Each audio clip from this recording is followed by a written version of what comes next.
Thank you. So I originally thought I was going to be a bit of an odd bird in this session where people have spoken about cognition and language and behavior. And I'm not even going to speak about individuals with autism, but rather about their families and the concept of family quality of life. I think maybe what makes me more part of the session is that the war has been in the background of lots of these presentations, and I'm going to bring it to the focus. So this is a study that as you'll see in a minute, we started on the 5th of November, 2023, because of a great need that we identified early on. And little did we know that 16, 17 months later, we're still going to be in this ongoing situation, and the things I'm going to talk about will still be so relevant.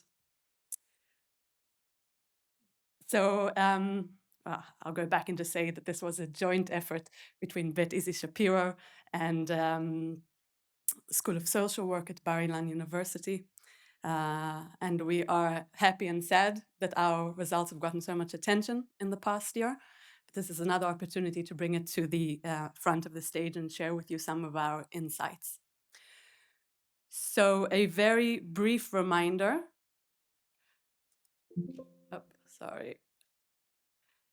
A very brief reminder, because none of us really need reminding, about where we started. So on October 7th, the state of Israel was forced to confront a brutal reality. And these are just some facts and figures to remind you what we're actually talking about. These were taken from the IDF. So on October 7th itself, Hamas terrorists killed 12,000 people, took 255 hostages into Gaza, and fired over 3,000 rockets targeting civilians all around the country. Now, this was only October 7th itself. A lot has happened since then, and I'm not talking about distant history, but rather about a reality that we are still living. About 200,000 Israeli residents were evacuated and displaced from their homes, some starting to go back to them now as we speak. And hundreds and thousands of men and women were drafted to the army.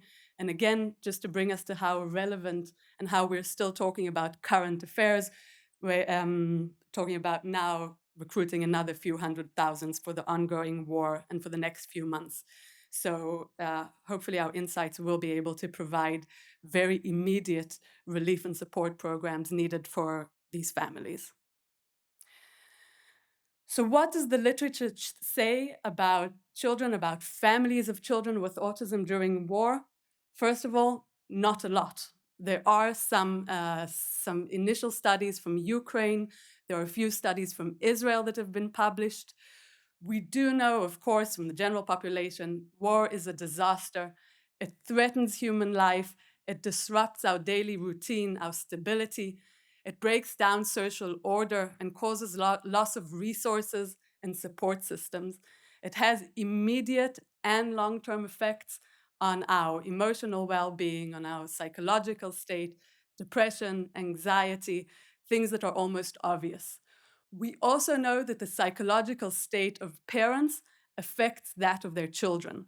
So while I'm focusing mainly on the parents, on the caregivers today, obviously the mental health of the parents affects the whole family system. We know that children with disabilities, and particularly children with ASD, are particularly vulnerable in situations of war and terrorism, not only because of their exposure to trauma, which is a shared reality to everyone, but also because of the disruption of routine, which is so important to them, and because of the breakdown of educational and therapeutic support systems. Now, today, as part of the concept that everything, all services are provided under one roof, then we actually know that the closure of the educational framework, which you'll see emerged as a very key concept in our study, affects not only receiving educational services, but a bundle of therapeutics and daily services that these children need. Now, research has primarily focused on the individual resource loss and not so much on the family. Okay, the unit of research has usually been individual, whether adults or children, but has overlooked the unique challenges faced by families of children with ASD. And before I continue, I want to speak a bit about this concept of family quality of life. So quality of life is defined by the World Health Organization on an individual level. And family quality of life, as you can see from this quote, for the most part, families consider their lives to be happy and fulfilling if all members are healthy, have a safe space to live, have a stable income, enjoy their lives together, have opportunities to learn and improve, benefit from their community supports and resources, and experience fulfilling social relationships with others. So it really is a concept that encompasses lots of different dimensions from our lives, from our relationships within our families to the micro, meso, macro systems that surround us. Our research objectives were, first of all, to examine the family quality of life and mental health of parents of children with ASD during wartime, and to explore what variables are associated with family quality of life.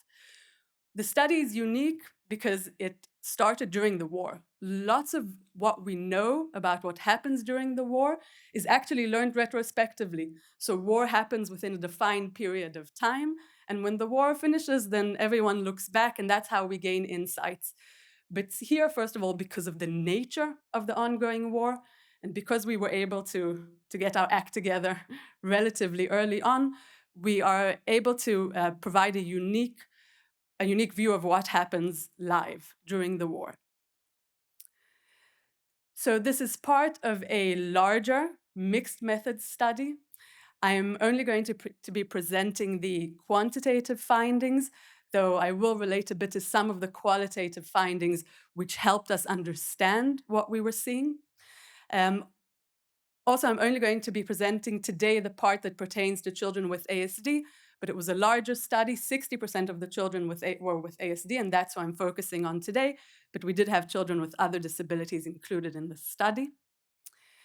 Participants were recruited via service-providing organizations, social networks, WhatsApp groups in a snowball method. So we distributed far and fast and really made efforts to reach a diverse population. And please keep that in mind when I'll show you that we weren't so successful in doing so. But we really did try. Online questionnaires were completed in Hebrew and Arabic between November 5th and December 31st, 2023. So we started about a month into the war. We used two main research instruments and a background questionnaire. So the first is the brief version of the mental health inventory, which includes 5 items assessing emotional well-being or distress, and they're scored on a 1 to 6 Likert scale.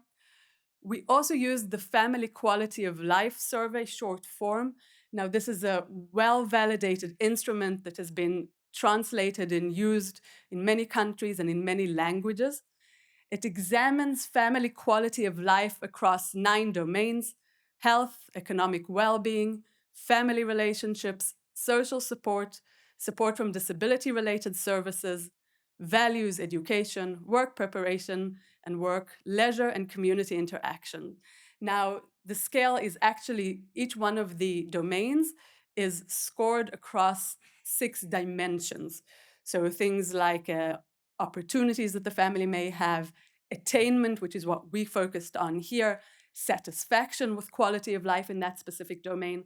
So the complete inventory is a 54 item scale, and we decided to focus here only on attainment. So the questions of attainment actually ask, have people been able to achieve what they need for their quality of life in that specific domain?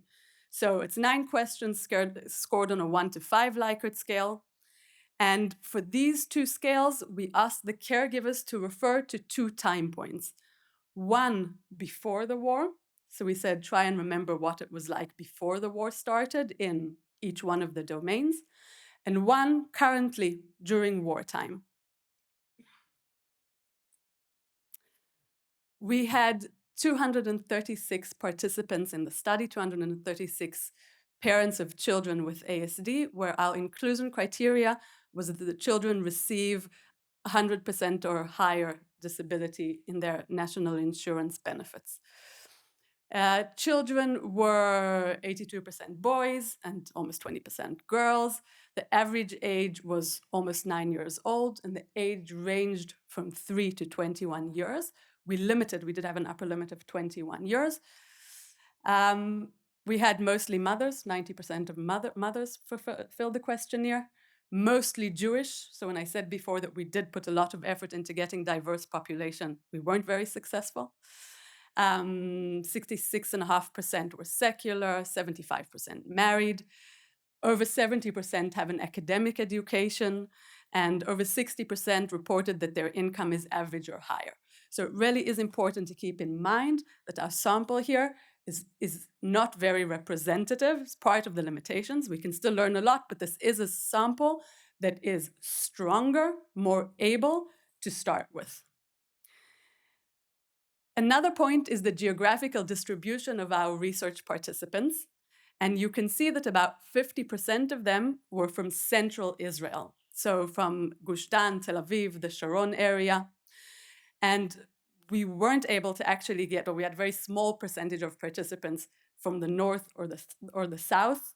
But I think part of this war, and in general modern warfare, is that war isn't only limited to a battlefield. And I think it's really true to say that most areas in Israel, to some degree or another, were affected by this war. And I think that that's something to keep in mind, both as far as the unique characteristics of the war, okay, the geographical presentation, the ongoing nature of this war. And again, that being said, almost 50% of our subjects were from Central Israel. So what did we find? As far as family quality of life, in a comparison of the reports from before and during the wartime, we see that there was a significant decrease in all 9 domains. Now, the 4 domains that showed the highest effect size are leisure, careers, financial well-being, and support from services. And what is interesting is that these are all domains that are affected by external resources. So there are the degrees that leisure activities were available for children and families, careers, parents' ability to take part in work activities as usual, financial well-being, which is a direct derivative of the careers domain, and services that were available to them. I will also say that there's definite element of recall bias here. Okay, we ask people at a time of distress to remember and report what happened beforehand, but still we think the fact that we see a differential effect between the different domains does give us an idea about the needs of these families during wartime. You can also see that the two domains which were least affected were values, which is an internal resource, something that people have and maybe shifts less. I won't say doesn't shift, but shifts less during time of crisis, and support from others, which is differentiated from support from services. So often when formal means of support aren't available to us, it's the informal means of support that we rely on. And here the families felt that there was the least change from what characterized their lives before the war. We looked at correlates of wartime family quality of life attainment. So we did the comparison between pre-war and current reports, and then we focused on today, what the parents say is happening today, and we divided our variables into 4 different areas: child characteristics, parent characteristics, family characteristics, and environmental stressors. And we also assessed parental mental health, which, as I said, we know from the literature and from common sense has an effect on the entire family unit. Of our child characteristics, the only thing that we found correlated with wartime family quality of life was level of communication. So if children had better abilities, higher communication abilities, parents reported better family quality of life. None of the parent characteristics were associated with family quality of life.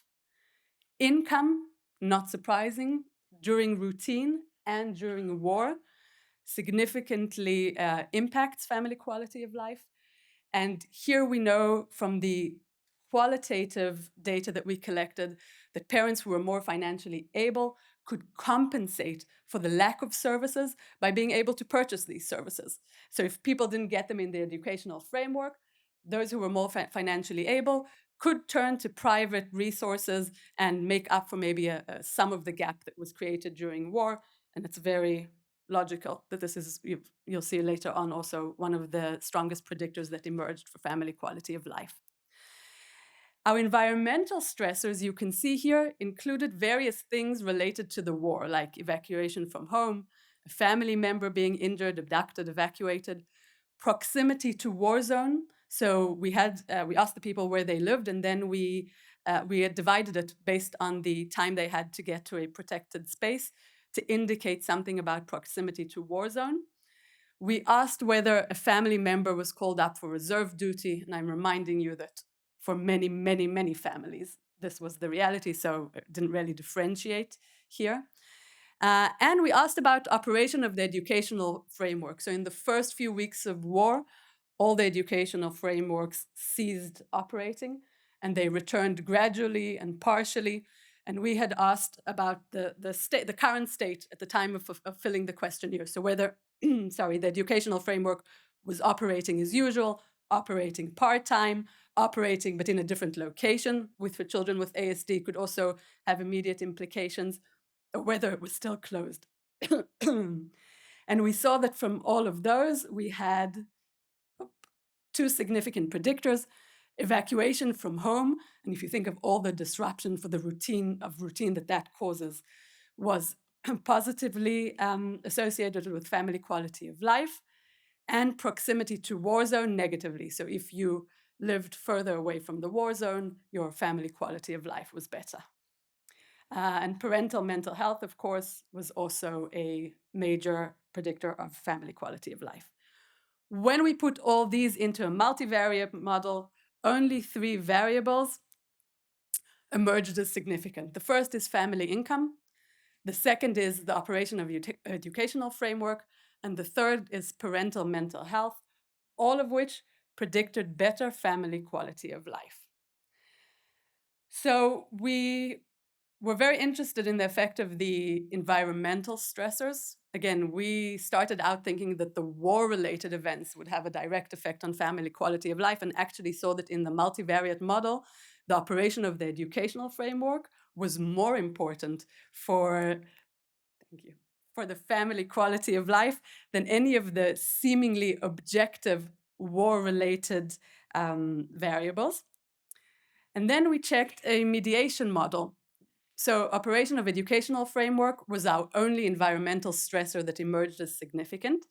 And we see that it has a direct effect on family quality of life, but it also has an indirect significant effect via parental mental health.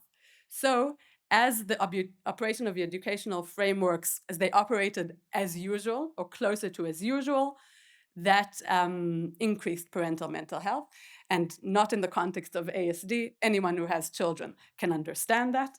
And of course, parental mental health in turn has a direct effect on family quality of life. So really interestingly, the degree of operation of educational framework emerges as one of the most important things.